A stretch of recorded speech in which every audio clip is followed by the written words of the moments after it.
You want to make an extra 20 bucks, man? You want to make an extra $20? It's a question Todd McGill, a recovering meth addict and former meth cook, would ask 27 days out of the month. You go in there and buy me a box of cold medicine.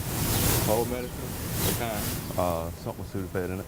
It's called smurfing, and it's how McGill says he was able to get a steady supply of pseudoephedrine, a crucial chemical for making meth, found in common cold medicine. Smurfers, people who have bought the maximum daily or monthly limit, are employing other people to buy more and more of these pills. Under federal guidelines, you can buy 3.6 grams of pseudoephedrine-based cold medicine per day. Per month, that's roughly 3 boxes, depending on what kind you get. For McGill, it was never enough. I wouldn't do it unless I could make 3 grams of meth, which is one big box of pseudoephedrine. We asked McGill to show us how easy it was for him to skirt the system. What types of people would you approach? Did you have like a checklist of the perfect target? Usually 20 to 30 years old, black male, because they're not users of the drug. According to the Centers for Disease Control, the average meth user is under 25 and Caucasian.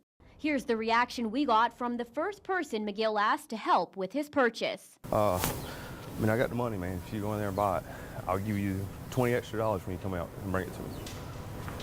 All right. Talk to you real quick with WIS. So were you actually going to go in and get this stuff for him? Nah. I was gonna go do my shopping with my daughter and walk right back out. Some we approached flat out denied the request. You want to make an extra $20? Do I do what? You want to make 20 bucks? No, I'm good. You good? All right. WIS. Just wanted to ask you a couple questions.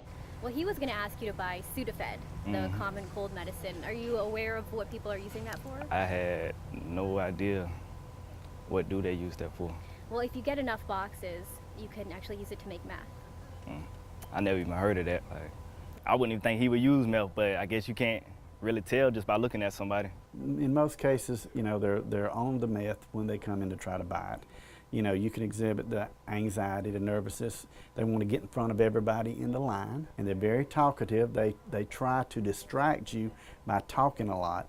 Since 2011, the National Pharmacy Monitoring System, NPLEX, has blocked the sale of more than 53,000 boxes of the drug right here in South Carolina.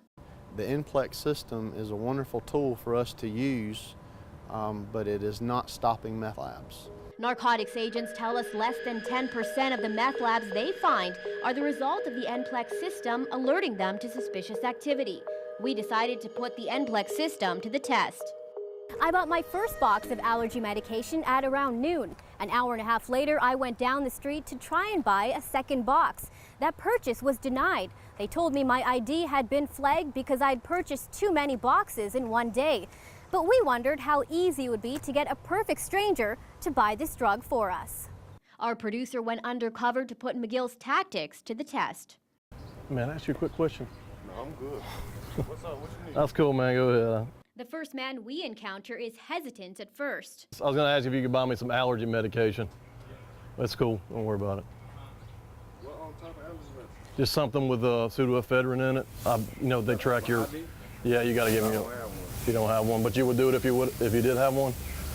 Did you ever think to make meth that ingredient would be in a superstore like this? No, ma'am. It shouldn't be in any food store. You should have it behind the counter. Prescription only. Yes. The only person to say no to us was this woman. I'll give you the money for it, and the money, I'll give you extra 20 bucks. Do it. No. I'm sorry. Ordinarily I would do it, but that's illegal. I'm a WIS. Can you come out here and do an interview with us? Could he have said anything to you that would have convinced you to get him this medicine? No, I don't think so. If I buy you something to make meth, you go make meth, you sell it to somebody dies, what's my part in that?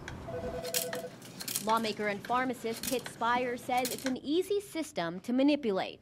You can have fake IDs to get meth. You know, because you really have to list the driver's license number, but it's not checked in the data system with the highway department.